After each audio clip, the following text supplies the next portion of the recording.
Hello, everybody.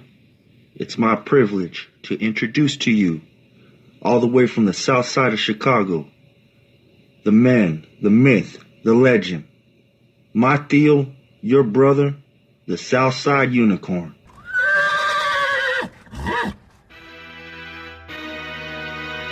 And what they're proposing, Romney wants to he said in the first 100 days, he's going to let the big banks once again write their own rules. Unchain Wall Street. They're going to put you all back in chains.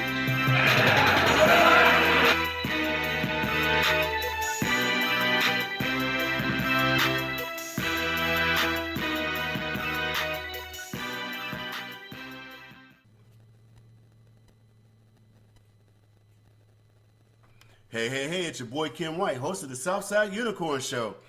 Woo-wee, it's getting hot up in here. We're getting closer and closer to November 8th, 2022. For some of us, June 7th is going to be a very, very important day. But ladies and gentlemen, those of us who find ourselves on the right side of the political spectrum, we got some work to do. We got some house cleaning to do. We got some meet and greet to do.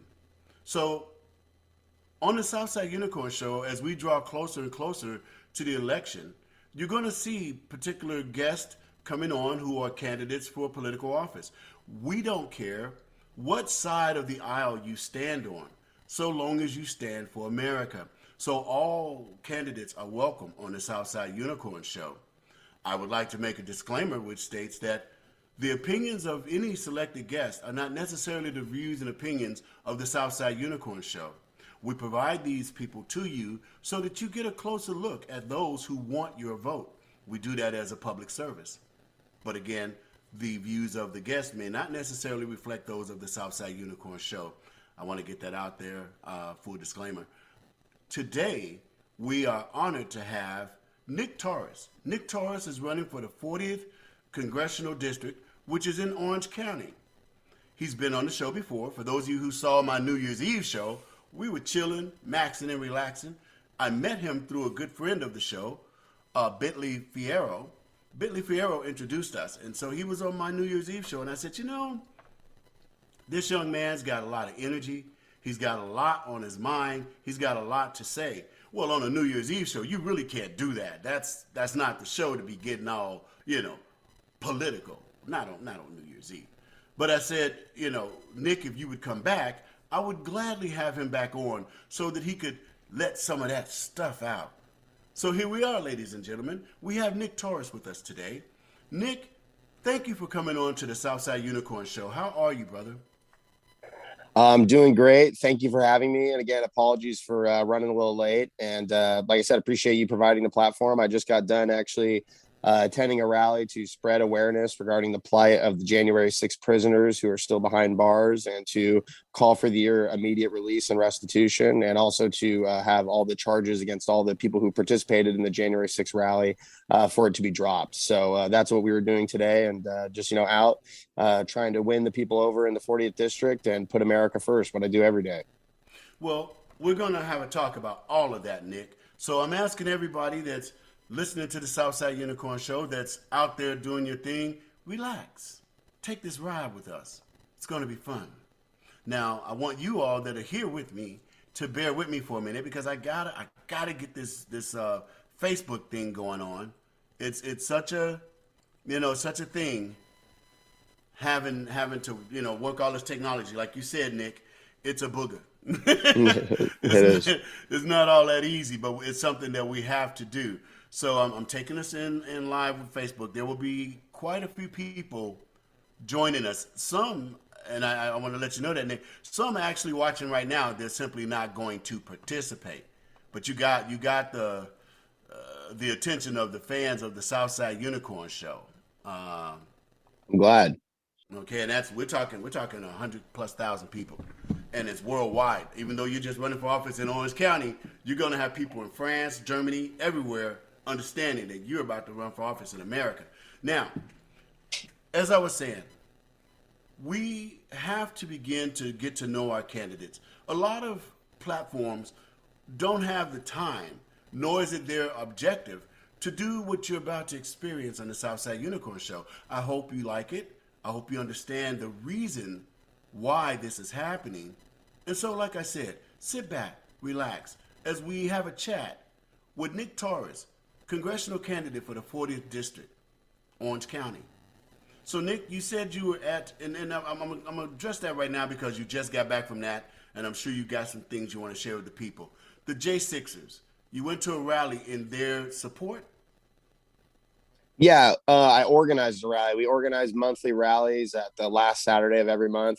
And it's simply to go and show solidarity with the January 6th political prisoners, because that's what we believe them to be. We believe they're being prosecuted and harassed by the Biden administration. So we're trying to go every month on the final Saturday of the month from 11 to 1. We stand out in front of the Orange County FBI office and just, chant, hold signs, and try to show that they're American people who care about our, constitutional and civil liberties. And we are upset with the way that many of our fellow citizens are being treated due to their political beliefs, and we're not going to let it stand.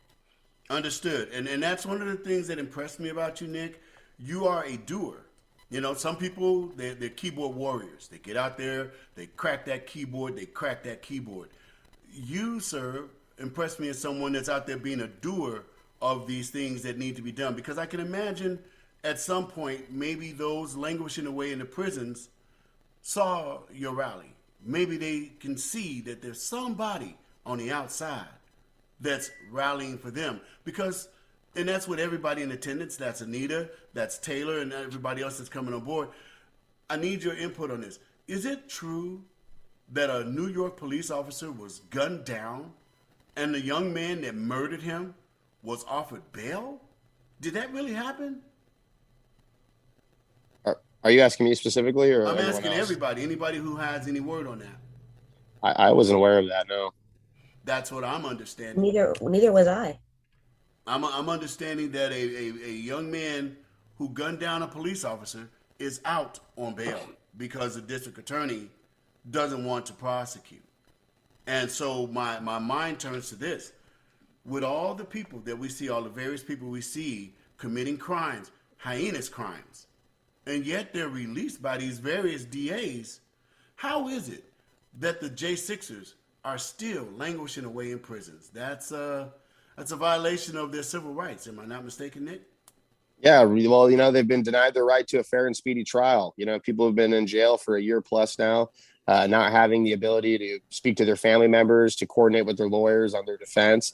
And they're being mistreated horribly at the hands of the guards in the prison. And I think it's really a black mark on our country, to be frank. I mean, you've even heard international leaders from places like the Russian government condemning the way that the J6ers are being treated. So if even the Russians are finding it, the treatment of our own citizens so appalling that they have to make comment on it, I think we as Americans need to reflect on it and think what's going on in our own country. Are we still living in the land of the free?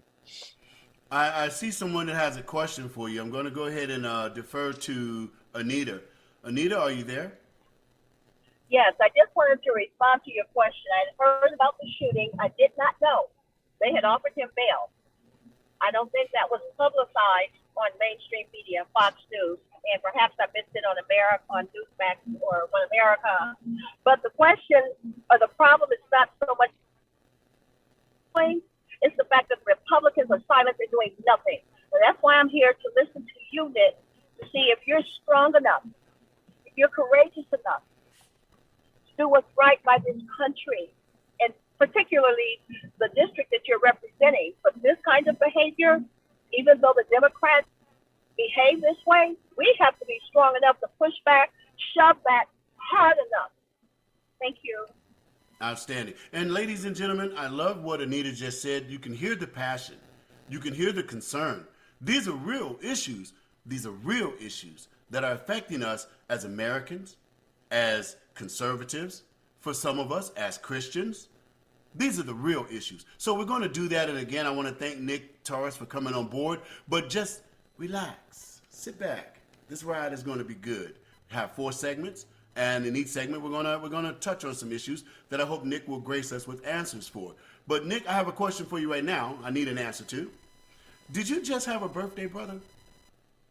Yes, I did. I just turned 30. So January 1st, turned 30 years old. I guess I'm officially an adult now. Maybe that happened for some people at 18, but I feel like now I'm really, entering my peak, entering my prime. So How just old are you turned 30 now? years old. I'm 30. You just turned 30 years old.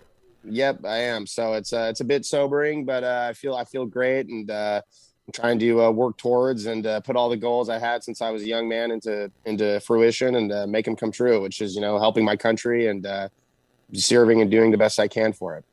Well, see, that is what gets it going on. I'm looking on this screen, and I got all these beautiful young people. Taylor is 18, and so Taylor, exactly how old are you? Ken, I'm 25. You know what? You just have that beautiful, youthful look to you.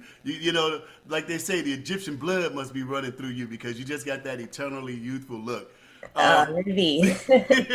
When I see you young people so assembled, it makes me feel good inside because you see the gray in me. I'm an OG from the South Side of Chicago, and I've been a Republican ever since I was 10 years old. And to mirror the words of my friend Anita, we need some doers. We need some people that's gonna get down. And I'm looking on this screen and I see some people that are doing something and they're gonna get down. Stephanie just joined us, and I'm really glad that she did. We'll get to everybody in turn. But Nick, so you're 30 years old. When 9/11 popped off, how old were you? I was 9 years old. I was in the 4th grade. Do you remember it?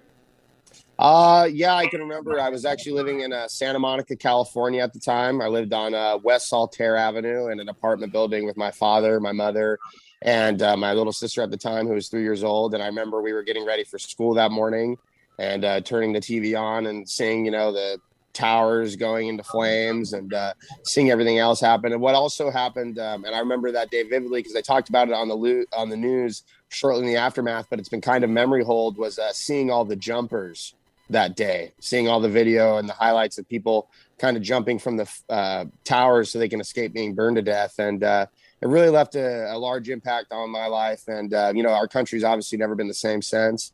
And, it was a very sad event in American history. Yeah, I want to say hi to Stephanie. Hi, Steph. Thank you for coming on. I remember 9/11. I'm sure Taylor remembers 9/11. I don't want to get into anything very morbid, but I remember hearing these popping sounds. And I asked someone, what is that popping sound that I'm hearing in the video? And they said, Kenny, that's the bodies when they hit the ground. That has never left me. And as you said, our nation has never been the same since. We've been experiencing some type of strange transmogrification of America ever since 9/11, and perhaps even before 9/11. And some of you young people that are 25, 30 years old, this is your reality. This is your world. I look up, and as Anita said, we have Republican establishment personnel who are as old as I am, and nothing seems to be changing under their leadership. We don't have any direction that seems to be efficacious in helping the people. Before we get into those questions, before we dive deep into that, Nick, what's your favorite color? Favorite color? Honestly, I don't know. I chose orange for my new group, the Rhino Hunters. I like that one a lot. But honestly, I've always been a green guy. I was a big Green Bay Packers fan growing up as a kid. I grew up in the state of Washington. I mean, I'm a California native, but I did grow up in the state of Washington from 3 to 9 years old, the evergreen state. So green, it's always had a special place in my life. So I guess I'll go with green. Okay. So ladies and gentlemen, we have just learned that Nick is a patriot. Nick is a man of 30 years of age. Just had a birthday. Happy birthday. And we also understood that his favorite color is green. With that, we need to take a station break because we got to bring some money up in here. We'll be right back after these messages. Go nowhere. You are listening to the Southside Unicorn Show, hosted by my friend, Ken White. He'll be back after these messages.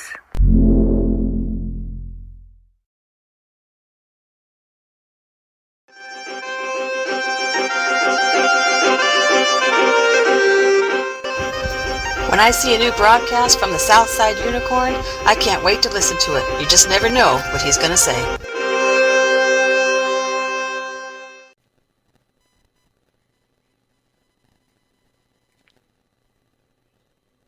Hey, it's your boy Ken White, host of the Southside Unicorn Show, and we're back for the second segment of the show, which is, will the real Republicans please stand up? Now, we have with us today Nick Taurus. He was kind enough to come onto the show and allow the audience to field him with some questions, and yours truly, because we do have questions. We have all these people running for political office. They put on their suits, they make sure that not one hair is out of place, and then they come in front of you and ask you for money and ask you for the most precious thing you have, which is your vote. Now, those that enjoy the comfort of already being established or being connected, they don't really have to work that hard for it.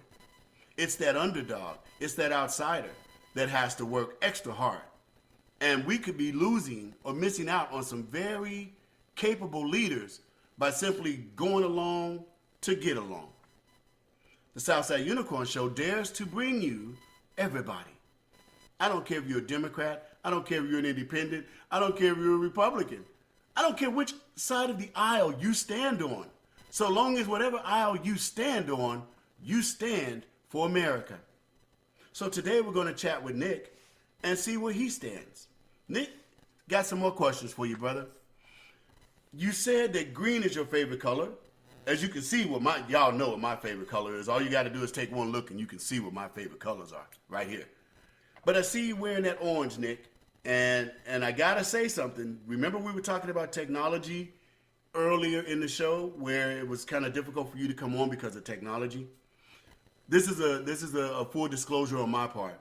I went to go check out your Rhino hunters that you have on your shirt. And as I was Rhino hunters.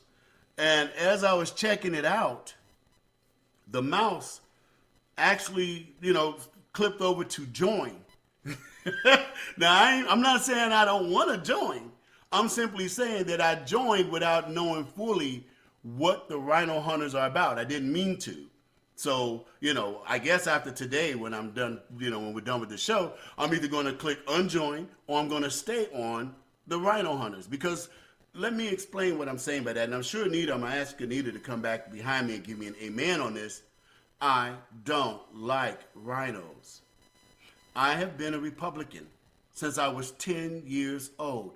I have taken the slings and the arrows of Democrats, leftists, who have called me everything from coon to Uncle Tom, to whites who simply looked at me like an anathema. Just what the heck are you? And so, on the eve of America about to change, we were only saved by 2 votes. Don't forget that. This country's direction of voting was saved by 2 votes, and those happen to be Democrats. The Republican Party cannot afford people within its ranks who are nodding and winking on the other side. So I don't like rhinos. But Nick, having said that, I got to ask you a question. What exactly are the Rhino Hunters? What is your mission, and how do you get down, brother? Well, the Rhino Hunters, we're a group of civic-minded and actively involved local Republicans here in Orange County, but we'd like this to be a nationwide movement of people who are trying to go and hold their local Republican Party accountable. What kind of prompted us to start this movement was out here in Orange County. We have a local GOP chapter that, quite frankly, is probably one of the worst in the country. Whoa,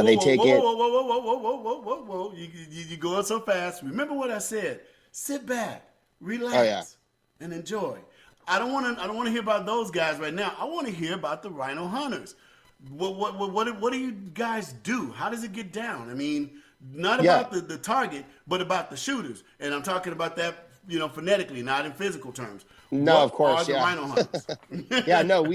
Okay, so sorry to answer your question, Ken. We're just a group of, like I said, civic-minded and active Republicans who try to attend local county central committee meetings. The GOP has central committee meetings in counties all across the country. So we're just trying to encourage people to attend so that they go and make sure that the Republican Party reflects our whims and wishes as voters rather than that of the donors, because they're going and, endorsing candidates, setting out the party platform really without any input from us. And, we as activists and, involved citizens are going to, board of supervisor meetings, city council meetings, and we don't have the full support of the party behind us. And in fact, many times I've found that the party's actually actively undermining us and working in opposition to us. So I decided to try to get a group of people involved and just try to go and hold the party accountable and make sure they're in line with our views as the voters.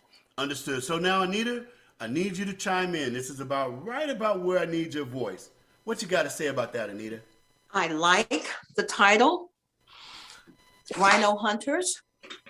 I know that doesn't mean that we're going to kill those precious beasts, but we are going to isolate them. You did not just say that. Well, I'm just saying, okay, we protect rhinos, okay, in the wild. But I know that you're speaking of moderate Republicans, or I call them liberal Republicans now. And we're going to put them out of power. It's time to retire them. They've been leading our party too long, and that's why our nation is in the state that it's in. Understood. So Taylor? Thank you. Yeah, you're welcome. Taylor, any thoughts on that about the Rhino Hunters? I like the title as well. I bring a different perspective to this because I'm a member of a GOP chapter up in Sacramento. And, the purpose of central committees are to get Republicans elected and raise money. So I'm just wondering what the mission is, or how you recruit people, just regular voters, to become more engaged with their central committee. The mission is, like you said, because they are there to elect candidates and to, get donations and things like that. We want to be there to make sure that the donations are being filed to the correct candidates by those who are actually supporting America first and those policies. And we want to make sure that the candidates, like I said, ultimately reflect our whims and wishes and our values. Because at least down here in Orange County with what's going on in our GOP, they're just kind of sleepwalking through candidates, and we have no choice of whether to vote for them or not. It's just kind of, we have to plug our nose and go with it again. So we just want to basically, the Rhino Hunters want to make a movement that's more involved in making the Republican Party more engaged with where we are as the voters, if that answers your question. Is there an endorsement process down there in Orange County? For the candidates? Yeah. Well, the candidates, recently in Orange County, they did just have a central committee meeting where they did endorse my opponent, Young Kim, in the 40th district. And as far as I know, it's basically just everyone gathering at central committee and going through and voting with it. But the big issue, why this is an issue here, and specifically into that race and speaking on our county GOP and maybe going out at large, is because, Young Kim has voted, for HR 550, which is the Vaccine Immunization Infrastructure Modernization Act, kind of sets aside money for vaccine databases, and, voted to confirm Joe Biden's false electoral victory and a host of other things. And these aren't values that align with the local GOP and the voters here. So again, the purpose of Rhino Hunters and what we're trying to do is to kind of bring the party closer to where the base is and make sure that, again, the people who are receiving our votes and receiving our donations know that we're not happy with their current decisions and who they're choosing to lead the party. Okay. And having said that, I don't want to leave my good friend Stephanie out. Stephanie, the mic is on you. So what you going to do? Okay. Is it working? It's working. Okay. Well, I really like the concept because we have an embedded rhino permanent herd in California. I watched Travis. You guys are these words, I swear. Yes, we are really going off on the rhino words. We really need rhinoplasty. No, just kidding. Anyways, I participated in the Travis Allen campaign for governor. He was a great candidate. I went through my Democrat friends and family members who actually liked him, and they compared him to John Cox. I didn't say, now don't give me which one, and they all liked Travis Allen better. He was grassroots Trump supporter. But what did the Republican Party do after we battled and fought? They turned around. Kevin McCarthy sold, John Cox gave Kevin McCarthy money and bought a bunch of hotel rooms for everybody. And then Kevin McCarthy goes off to Washington, D.C., gets a bunch of votes, proxy votes from all the congressmen down there, and just really just all of the live votes and all of the California GOP groups, like 80% of them wanted Travis Allen. We all did votes, and most of them wanted Travis Allen, and we got proxies. But and in the live proxies or in the real hand-in proxies, Travis Allen won. But it was the ones that came from Washington, D.C. Well, now I got to stop you there because I don't know if we can actually substantiate that. Okay. And I want to be careful not to, throw out say fake things news. Right, we can't be doing that. Okay. But now I will say this much. Mm-hmm. I was so down for Travis Allen, it was ridiculous. It was almost like a bromance for me. Mm-hmm. I was feeling this man. I was liking him, his energy, his abilities. The man should have been the governor of the state of California. And with this is my own personal opinion, with the shenanigans, with the shenanigans of the CAGOP, they gave us this horrible, ridiculous governor we have now. Absolutely. And it almost caused me to leave the party. I've been a member of the Republican Party for 47 years. I donate. I do this. I do that. I'm a Republican. But what they did to Travis Allen, they did to us. Absolutely. And that was a problem. And it's still a problem. It's sort of like it's sort of like the Armenian issues, that even though that happened hundreds of years ago, or at least 100 years ago, they still have issues with it. I believe that the Travis Allen ripple is going to follow the California Republican Party for many, many years, because I couldn't believe my eyes when I saw John Cox with his bear trying to come back again. I was like, what? What is this? Yeah. So having said that, and we got Nick on here as the guest of honor this time around. Nick, in a sentence, help me understand, what is a rhino? What exactly is a rhino? A rhino stands for Republican in name only, and I think it's someone who is more concerned with the sentiments and concerns of the media and the Democrats rather than their own constituents. Because that's what I see a lot from these rhinos, is that they're always trying to, I think, appeal to these illusory voters they talk about. They want to, moderate. We're going to get these people in and bring these people into the fold, and it never manifests and materializes. So I would ultimately say a rhino is just a milquetoast conservative who, again, is, I think, trying to appeal to people that isn't their constituents and isn't the people who they derive their power from and their position from. And ultimately, in politics, if you aren't, in touch with your constituents and their concerns, I don't think you should have a very long career. And that's my sentiment. Okay. Now, Stephanie, what is your definition of a rhino? Well, I think rhinos are what I would say they're part of almost a uniparty, and it's a group of Republicans and Democrats and donors that have certain agendas and agreements and things that they work together to kind of control how politics goes. They don't want it to go too far right.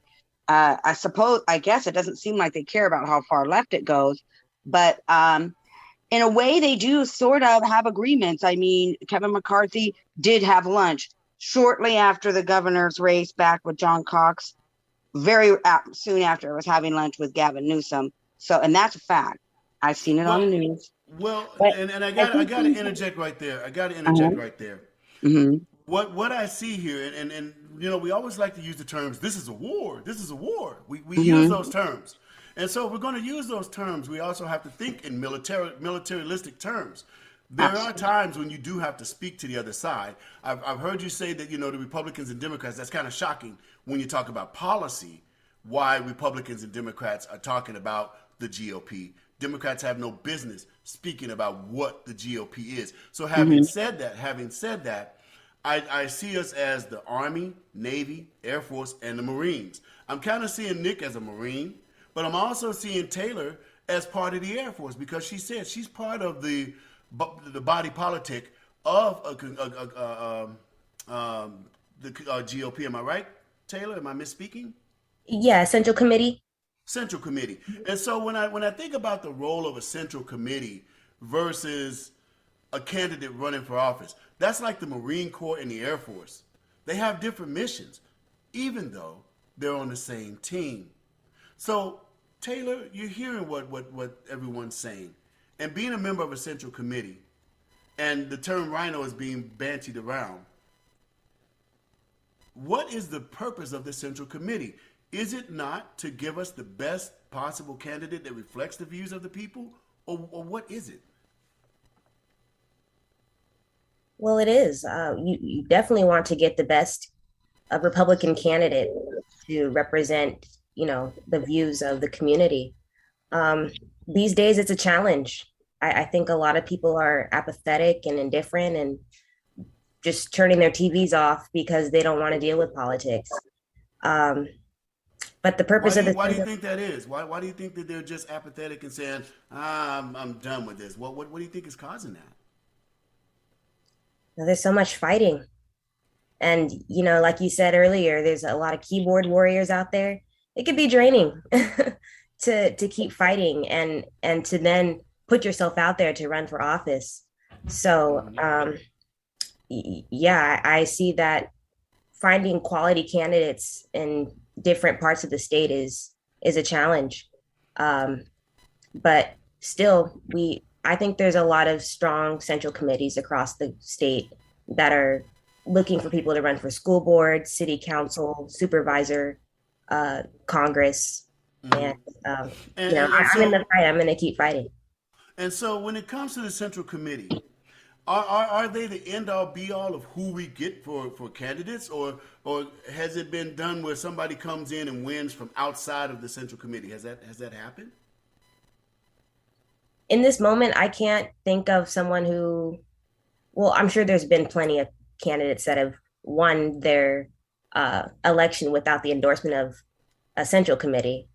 But it does help to have their endorsement because you get resources from the members, you get, donations. And when we send out mailers, your name and picture end up on the mailer. So as you asked earlier, you said, is there a process with the rhino hunters? I'm asking you, is there a vetting process with the central committees? And I'm asking for my listeners as if though I don't know, because they don't know. And so I'm asking the questions that I know they would ask. Is there a vetting process to become like anointed by the central committees? In Sacramento, there is. Yeah, we have candidate trainings, and the leadership on the central committee sits down with potential candidates seeking endorsements before they're invited back to a formal meeting where the members get to ask questions and take a vote. Okay, well, Nick, I'm going to come back to you in just a second, Nick, on the heels of what Taylor shared with us. But Anita, your thoughts on what you're hearing? With respect to our central committee here in Riverside County, I am an alternate. I was merely selected by the member, and then I was approved by the central committee. But I wanted to speak to the issue of rhinos and working with the central committee. The Republican Party has left its platform. So although the central committees are responsible for selecting ideal candidates, they have consistently, repeatedly selected watered down Republicans. So we've moved so far away from our values. We look like Democrat lights, and we're using language because we're Republicans. We're calling ourselves conservatives, but they're really moderate Republicans. So that's a deception to me. Now, what I want to say to these young people, I am so excited to see a 30-year-old, a 25-year-old, I'm more than twice the age of both of you, that you guys are stepping up to the plate. I would just ask you to go back and look what made this party great, what made this country great, and go back to those roots. It was our morality. It was our character. That's what made America great. Now, with respect to why we're not interested, people are not interested in watching or talking about politics, because there is not substantive discussion. Republicans don't have substantive responses to Democrat allegations and accusations because they're both have their hands stuck out. I think the money's coming from China. I think Republicans, moderate Republicans, are getting the crumbs from the Democrats, and they're happy with that. Another issue with the Republican Party is that the Republican Party has, the constituents have changed. Trump made the Republican Party the party of the working class people that used to be the Democrats' constituents. Republican establishment leadership doesn't like its constituents. So that's why the so all right, establishment. on the heels of that, I want to go back to that in a minute, Anita. Hold that thought, okay? Okay. Stephanie, I understand you're going to probably be leaving us, so I want to get your thoughts on this, and I was hoping you could stay for the next segment because I have a question I want to ask Nick, but Nick's going to be able to respond to what he's heard so far. Stephanie, your thoughts? I don't think I'm leaving you. I don't know. I'm not planning on leaving you unless you. Okay. If you go Unless I kick you off, right? But unless I, so okay. Then let me defer to Nick right away. Okay. Then Nick, let's that was some powerful stuff, brother. These people, and that's what I'm saying. I love the audience of the Southside Unicorn Show. They have the acumen, they have the experience, they have everything to be able to deal with these tough issues. So here's my question to you, Nick. Have you been invited to any functions of the Central Committee of OC? No, I've actually I've been actively barred by the Central Committee of Orange County from attending. I've tried to attend 2 separate Central Committee meetings, one in November with myself and about 16 other activists. They actively barred us from attending the meeting. They wouldn't let us attend. And then when we tried to come back in January, the OC GOP came out with an excuse that they were limiting attendance to Central Committee members and candidates, which I'm a candidate, and they were barring entrance to the meeting to those people. So I got to ask you a question, Nick. Let's take this in pieces. Did you walk up to the Central Committee with baseball bats and like chants or something? Did you what was your posture when you tried to attend the meeting?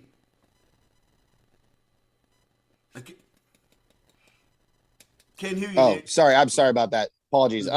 So yeah, no, the first time we tried to attend in November, we simply showed we didn't have our Rhino Hunter shirts yet. We were just going and we had signs, which again, you're allowed to have signs at Central Committee meetings. There was actually the prior month, just to give some context, there was a pretty heated endorsement battle for a Board of Supervisors seat in Orange County, where people who were supporting the person who wasn't endorsed, Greg Raths, actually brought signs and were pretty loud and rowdy in the meeting. That wasn't our intention. We were simply just going to attend and, hold our signs as a purpose. Do you think they might have mistaken you for that rowdier, louder group? Do you think that might have been possible? No, I mean, I have a reputation here in Orange County just because I've taken a harder stance against issues like mass migration and COVID vaccinations than the rest of the Orange County GOP. And they've tried to write me off as a racist and an extremist for taking those stances. And, that's what they use to, kind of ostracize and validate their, underhanded tactics against me. You brought us here, Nick. And like I said, I've laid out the canvas for the 250,000 listeners to hear your side of these issues. With you saying that, again, ladies and gentlemen, it's time to try to make some money up in here. So we got to take a break. We'll be right back. And when we come back, I'm going to ask Nick a question. I'm going to ask him the question of one of these things is not like the other. I hope he has the answer for that. And you're going to want to hear his answer to that. We'll be right back after these messages. Hey, my name is Toot Sweet, and I'm New York City's original artist, singing for the cause of freedom. I've spent the last 10 years of my life documenting history through my music. It's like a recipe that's blessing me, bringing out the best of me, aggressively testing me to create my own destiny and understanding, universally accepting adversity and learn more lessons in life than you'll learn in any. And when I'm in need of a dose of reality to escape the liberal land of make-believe, I tune in to the Southside Unicorn, where the truth is as solid as New York City concrete. My name is Toot Sweet, and you're listening to my friend Ken White on the Southside Unicorn, and this party is just getting started.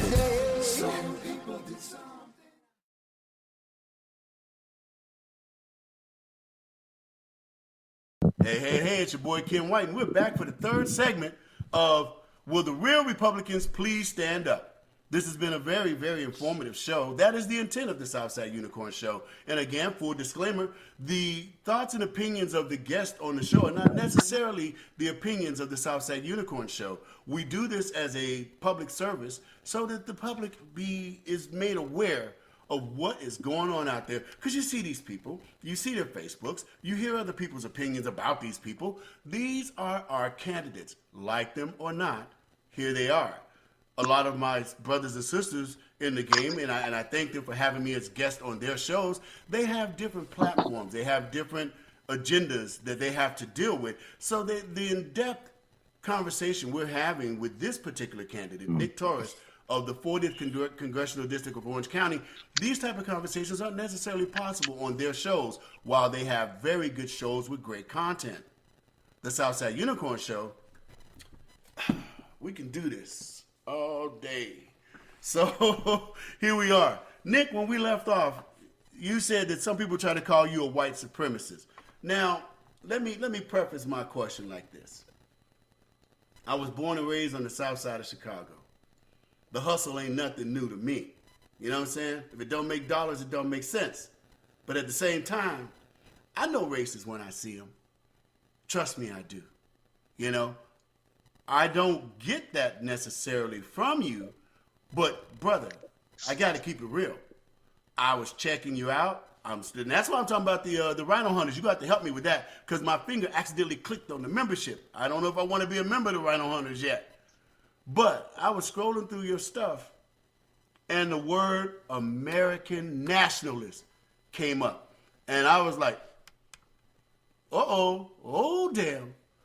Nick, help me understand, bro. What is an American nationalist? Well, an American nationalist, it's simple. It's someone who believes in the historic greatness of our country and believes that America is a unique nation, that is something unique in the history of the world, and we have a right to be sovereign and protect our way of life for our citizens and our people.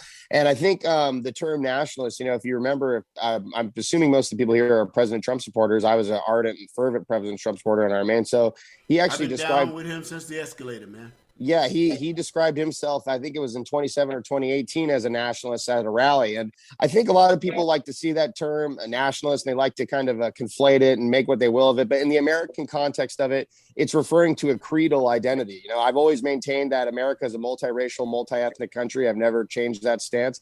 I welcome all patriots of all colors and stripes who want to put America first into my movement.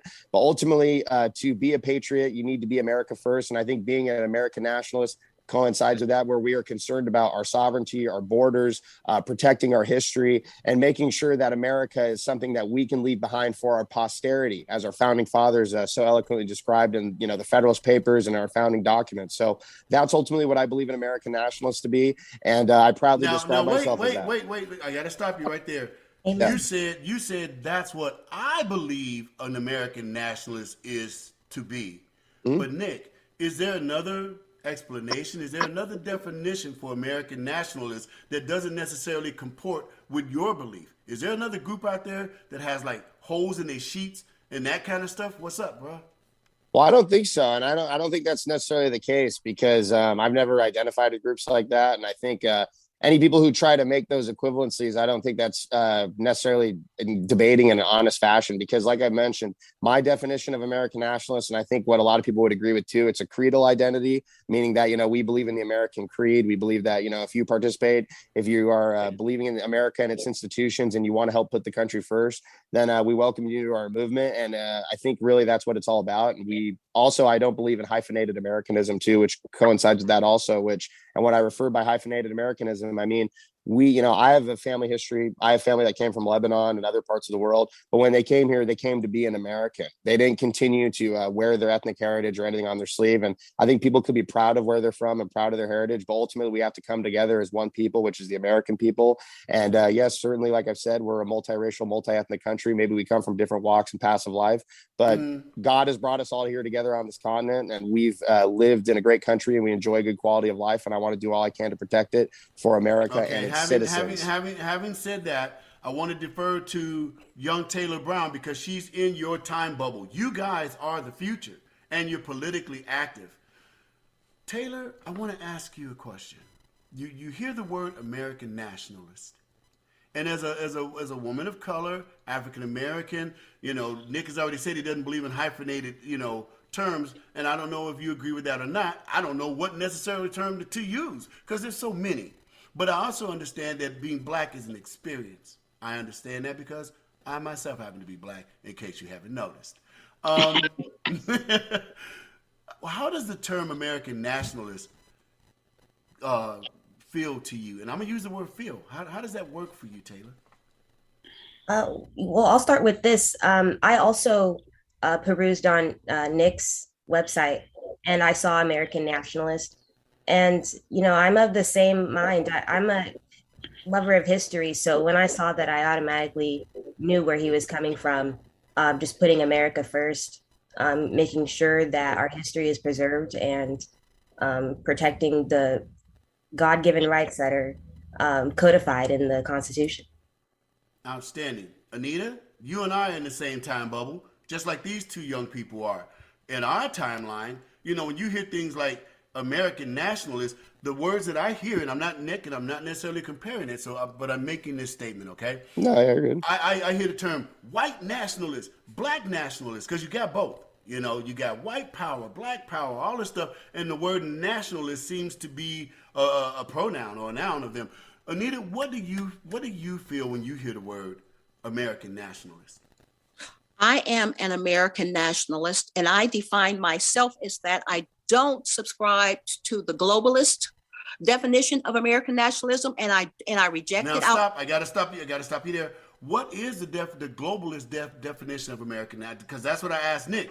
Are there two possible definitions? Yes, because the globalists, which are the Democrats, and the establishment Republicans, those are the globalists. Those are the enemies of American sovereignty. So American nationalism to me is American sovereignty.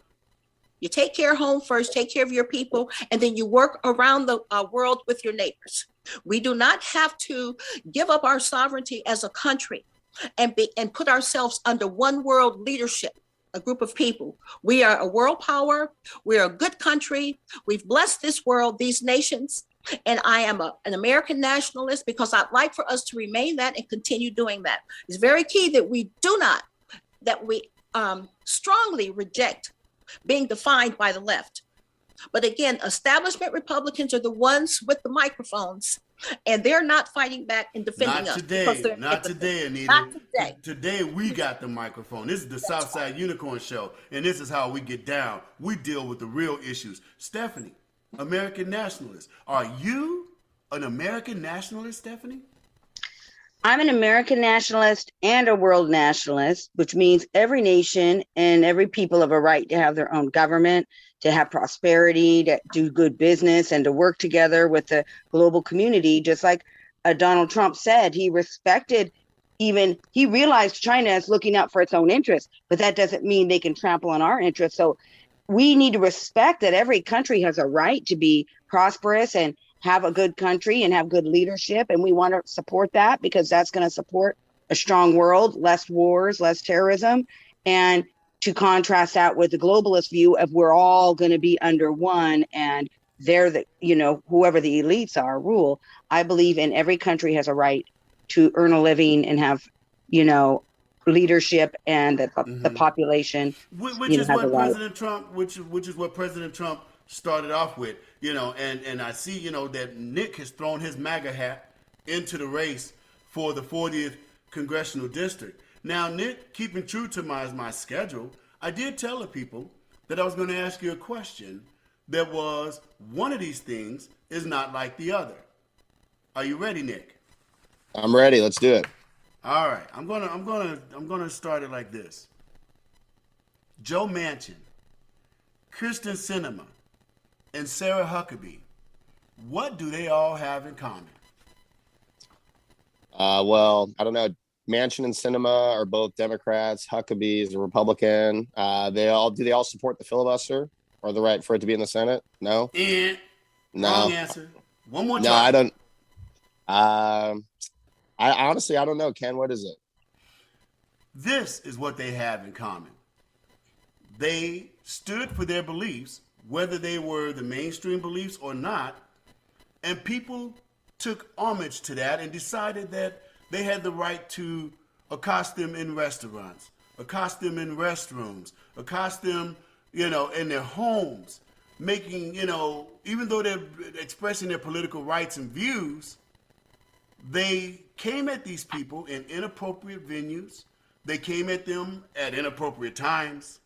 And so now we have Joe Manchin, Kyrsten Sinema, Sarah Huckabee, and it would appear the Honorable Fred Whitaker, the president of the OCGOP chairman, is now a member of that unfortunate group.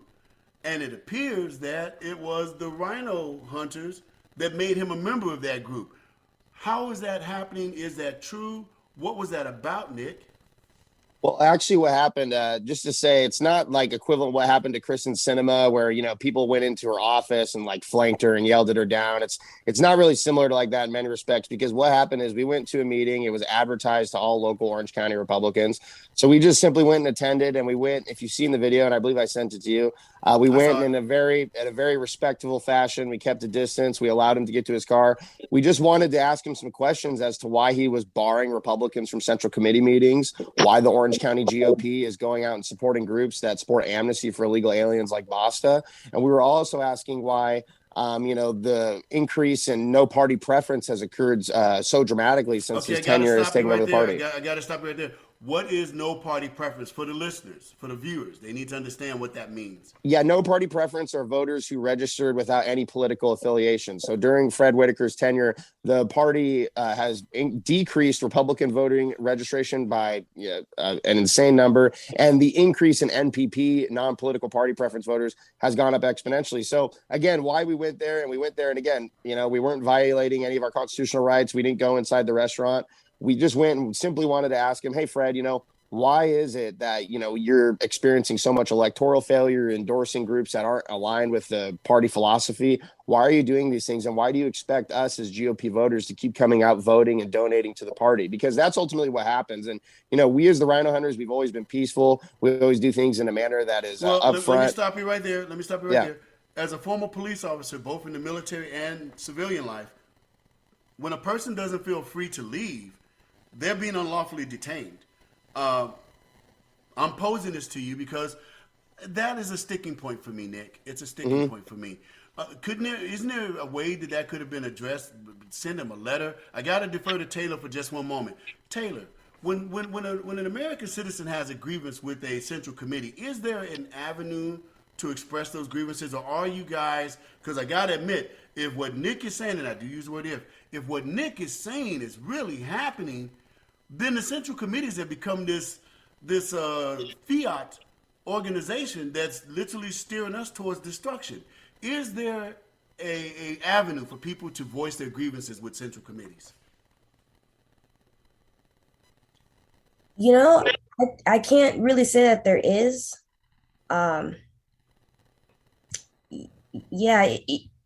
People who look at the central committee from the outside, or even the CAGOP, say that it's, an establishment, that it's, it's just the cool kids club. And it's difficult for just a concerned voter to become involved with their own central committee. We need to do a better job at outreach. Right, I have to ask these questions, Taylor, because I know my audience would ask this. If they had the privilege of being right here on top of Nick, they would ask these very same questions. The CAGOP, the central committees, they are the titular head of the Republican Party. They're kingmakers. So using my metaphoric ideations, I look at Nick and other young congressional candidates like I do, I think it was Rocky 2 or was it Rocky 3? The guy's name was Clubber Lang. He's like, you made me wait too long, Rocky. I've been out here waiting for my chance. You're not giving me a chance at that belt, Rocky. I need a chance at that belt. Is the Central Committee actually cheating us out of our best fighters? I don't really expect you to answer that, Taylor. That's kind of rhetorical. I am going to refer to Stephanie about that. Stephanie, do you believe that at this point, the Central Committees and the CAGOP are a good source, a good force for the how can I say it, the new Republican Party that President Trump has forged? Or what are your thoughts on this? Well, I think in Riverside County, we did a pretty good job of bringing in Don Dix, and he is more of a... Praying for his health? Yeah, no, we're praying for his health, and he gave so much on this during the recall election, and really we brought in election integrity and lawyers, and Riverside County was able to stand strong and say, hey, we voted red. We voted, we were the largest county in California to vote against, to vote for the recall. And so we're proud of that because it was a lot of hard work and he made the difference. So I think traditionally, yes, the California GOP has been in general, the kingmakers and sort of elitist, and they choose the candidates. I've supported Aja Smith and various candidates, and it seems like my candidates are always not the establishment ones. And they always say to me, Stephanie, they're not going to support them. They're only going to give money to certain people that they think are going to, have a chance to win. And everybody else just has to suck it up and earn their own money. And I felt that was rather disenfranchising. But I also did hear, if you want to change the system, you got to get into the system. So I did become a delegate. I've been a delegate for the past 4 years, and there were many of us when we tried to vote for Travis Allen for the chairman of the party, losing 45 against Chairman Patterson and 55 for. So it did send them a message that we may not win, but if we can get more involved where people are not disenfranchised, I'm like, look, I'm just going to go to the meetings and I'm just going to start attending and I'm just going to start, participating and bringing in the fresh blood from the inside out. It could have an effect over time, and that's what we're hoping for. Understood. And so we have come to the point that we're in the last segment of the show. I want to get back to all the attendees and have them tell us what's going on with them and what the updates are in their lives. And we're going to give our guest, Nick Taurus, who is from the 40th Congressional District of Orange County. We're going to give him the last word, obviously, because we're grateful that you came onto the show. We have to take a station break because yours truly got to eat. So we'll be right back after these messages. Go nowhere. It's Joy Villa, and I'm reminding you to tune in to the Southside Unicorn Show, hosted by my friend Ken White. Do just what you want. You're the one I trust. I belong to you. Hey, my name is Toot Sweet, and I'm New York City's original artist, singing for the cause of freedom. I've spent the last 10 years of my life documenting history through my music. It's like a recipe that's blessing me, bringing out the best of me, aggressively testing me to create my own destiny and understanding, universally accepting adversity and learn more lessons in life than you'll learn in any. And when I'm in need of a dose of reality to escape the liberal land of make-believe, I tune in to the Southside Unicorn, where the truth is as solid as New York City concrete. My name is Toot Sweet, and you're listening to my friend Ken White on the Southside Unicorn, and this party is just getting started.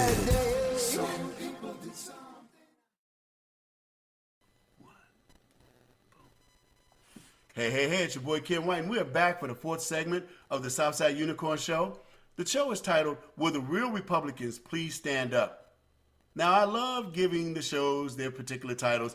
For all of you congressional candidates, any political candidate, whether it's a school board or what have you, you are most welcome on the Southside Unicorn Show. You simply have to go to the Southside Unicorn Show 44.com and let us know. Get us in touch with you, and we'll invite you on the show too. Doesn't matter which side of the aisle you stand on, so long as whatever aisle you stand on, you stand for America. It's real simple. Here we are in the last segment of the show, and this show went really fast, actually because of all of the participants and all of the good quality information that you have shared with my listeners and my viewers. I want to thank you all for that. Anita, I want to start with you. We're in the last segment. What's going on with you? Are there any events today or in the future that you know of that the people need to get involved with? Do it. You better believe I know what they should get involved with. There's a new pack. There's a new pack forming. It's called Patriots for Freedom PAC, PFFF.org. Look it up. Sonia Green is the founder. She is doing something similar to what you're doing. She has a panel of, I think it's 6 or 8 conservative Republicans running for office. She's in Huntington Beach. If you guys would like to be added to her distribution list, put your info in the chat. I'll copy it and ask her to add you. But I'm going down there tonight. If you want to know where that event is tonight, it is a free event. I can put that information in the chat and you can show up. Personally, I am focusing on the school choice petition right now. I've been out of commission for the last couple of months, but we've got to get school choice passed. That must get on the ballot. So I've got to help the team organize and do a blitz so that we get 1.5 million, 2 million signatures. That's my focus. Thank you, guys. Outstanding. Stephanie, what's going on with you? What's happening out there in the community? Well, I'm out here in Riverside County, and I'm just participating with the local California Republican Assembly groups and also the California GOP. I am getting ready to go out to, I think it's Lakewood next Saturday. They're doing like the precinct, Patriot Precinct, and that's where people are, all these empty seats all over the United States, as Steve Bannon on War Room has brought forward. They are trying to get people plugged in, and there's many empty seats all over the United States and even in California, and to get people plugged into their neighborhoods and be a grassroots movement that the Republican establishment won't be able to ignore. That's outstanding. And Taylor, what's going on with you? I understand you have taken on a new career. Yes, I have, but I wanted to speak to what's going on with my Central Committee up in Sacramento. We are trying to fill school board seats this year, 2022. So we're looking for concerned parents, concerned taxpayers who want to fight for their children, and run for office at the local level. So that's what I've been up to. Well, see, you segued me into something, and I'm not trying to pigeonhole you or pin you to anything, but it's something that's kind of important to me. So I would like to ask you this question respectfully. You can decline to answer it if you want, obviously, and that's the way it'll have to be. There's a thing going around called the California schoolchoice.org. Is that does that dovetail with your mission, or is that something that doesn't hit your radar? What is it called? I don't think I've heard of it. It's called the California schoolchoice.org. It's where the money will follow the children and not the schools themselves. It's a vehicle, I believe, that will empower minority children and minority parents to get their children out of, and I don't mean any disrespect, Stephanie, to all the teachers and stuff that but it gives parents a chance to get their children out of this public school cesspool. Pardon me. Where'd that come from? Are you familiar? You might want to look it up. It's called CaliforniaSchoolChoice.org. I believe in it. I'm lending my voice and my platform to it because I believe if Dr. Martin Luther King Jr. or Malcolm X were still alive today, they would be pushing for this program very hard. I know that there's two versions out there of school choice, for the ballot measure, but I haven't heard of the website specifically. One of them acquiesced. They fell back. So okay. The only one that's remaining is the CaliforniaSchoolChoice.org. But now to your question about wanting to fill the ranks of the school boards and things like that, what are the qualifications? What do you have to be to put your foot in the political game, whether it be school boards or city council or Congress? What's going on, Taylor? Help me understand. Well, anyone over the age of 18 can, run for office. You have to, pull papers, file at the county clerk's office, pay a fee and open a committee and, raise enough money and run a campaign. Does the Central Committee help with those things? Like, say I walked up and I'm like, do, I want to run for office. Would you help? Would the Central Committee help me file those papers and all of that? Is that a process or? The Central Committee can be a resource for that, but as I'm sure everybody on this call knows, we work with Republican candidates. So if you're a Republican, a registered Republican, we will definitely. And that is what I was hoping to hear you say, Taylor, because Nick made a statement that there are non-party members actually joining our ranks. Something's not jamming here. I hear what you're saying, Taylor.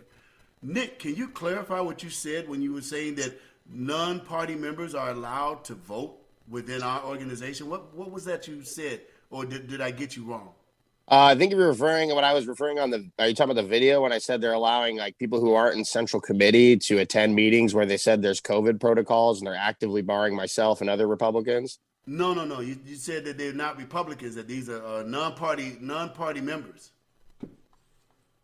I'm sorry, I'm misunderstanding you. I mean, they're voting like Democrats. They're not voting like Republicans. And that's what I meant to say. Yeah. So, I mean, they're Republicans. Yeah. So sorry about that if I wasn't clear. Yeah. That's why I waited for this moment to happen, is because I heard what you said. Oh, trust me, I'm listening, because I got to listen for my listeners. I got to watch for my viewers. So I heard what you said, and I knew that in this group, somebody would mention that. So, okay, let's make it clear. Republicans are voting in Republican caucus and the whole 9 yards, and it's Republicans. It's not people just walking up off the street being able to determine our future. That was what I wanted to get clear.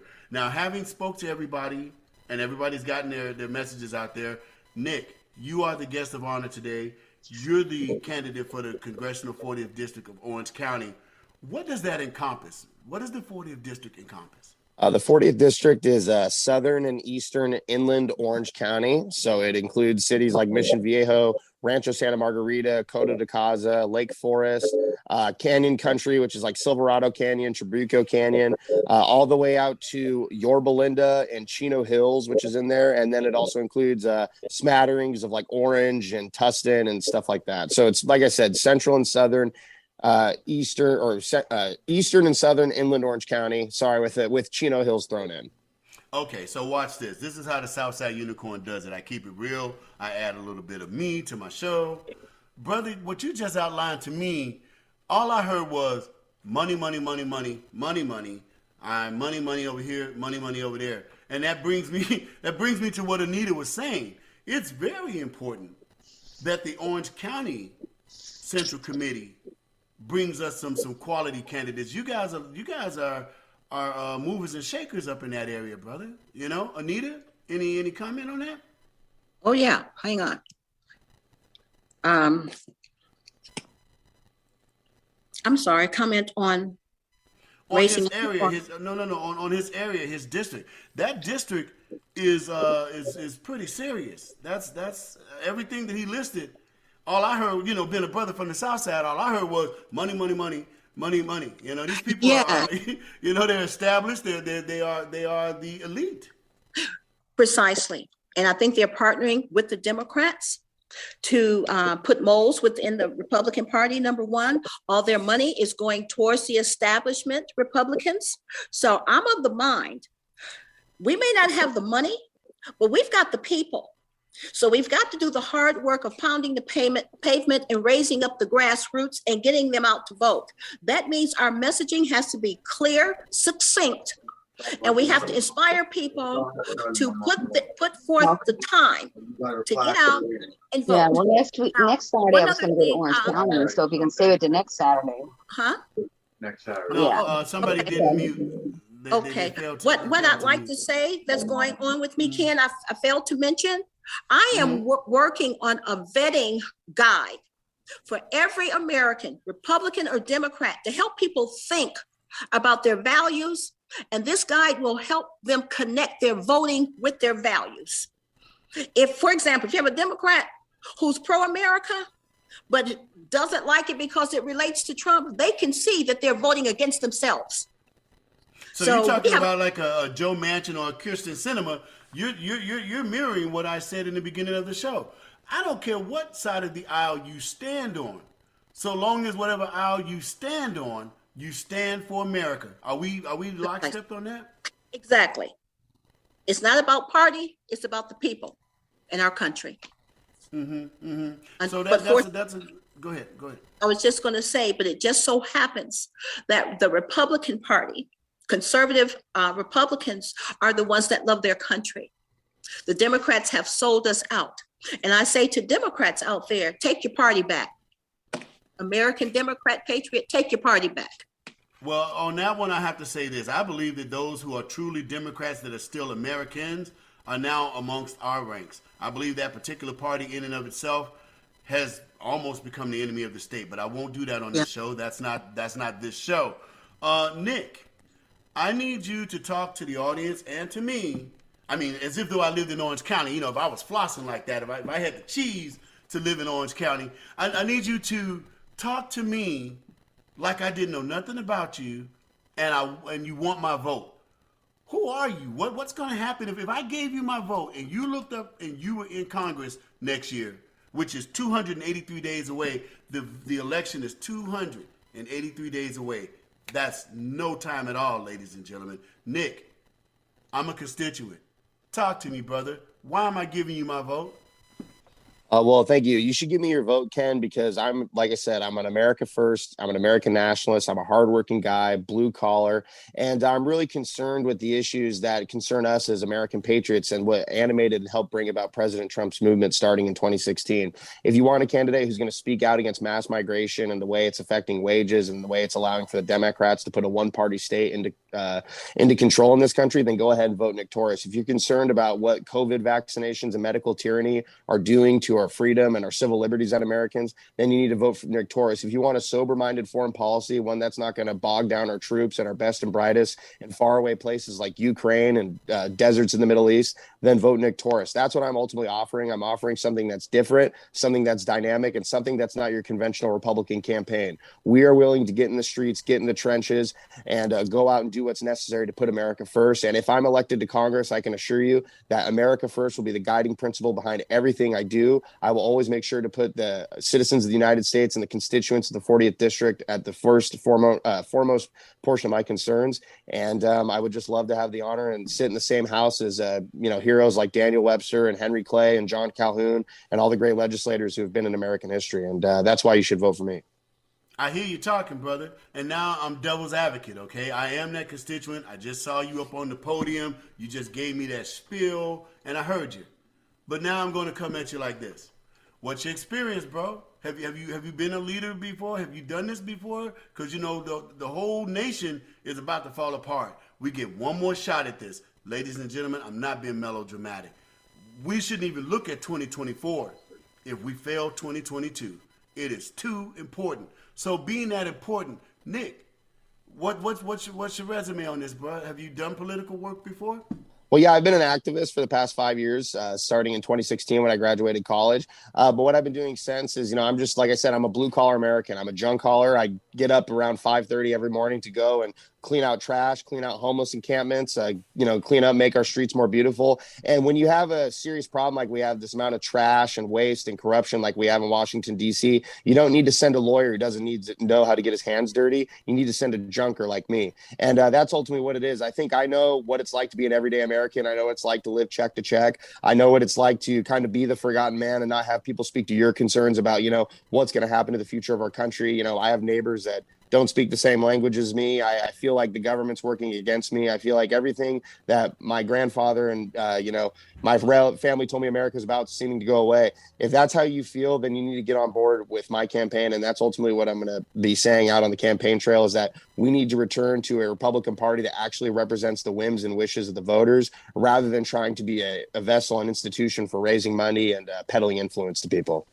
I want to thank you for that, Nick. Thank you for coming on the show, Nick Torres. Taylor, it's a pleasure to see you on the show. It was an awesome pleasure to meet you at the last convention. If I'm not mistaken, we have another convention coming up, Taylor? Yeah, in April, I believe. I will be there. I hope you will, in too. Anaheim. Are you going to be there? I plan to. Outstanding. Stephanie, I want to thank you for lending your voice to the show. Are you going to go to the April convention? Can't hear you. Oh, okay. Can you hear me now? Yeah. Okay, sorry. I didn't realize I was getting confused with the little speaker. I'm on my phone. I don't normally use it when I go on Zoom. That's what Nick was saying. This stuff is all technology, but yeah. Yeah, exactly. And that's why you heard my little conversation, but that's okay. I'm going, and I'm also going to the March California Republican Assembly in March. That's going to be by Knott's Berry Farm in March. So I can send you that information if you're interested, because of course we are the little more conservative version of the Republicans, the California Republican, or actually the National Republican Assembly.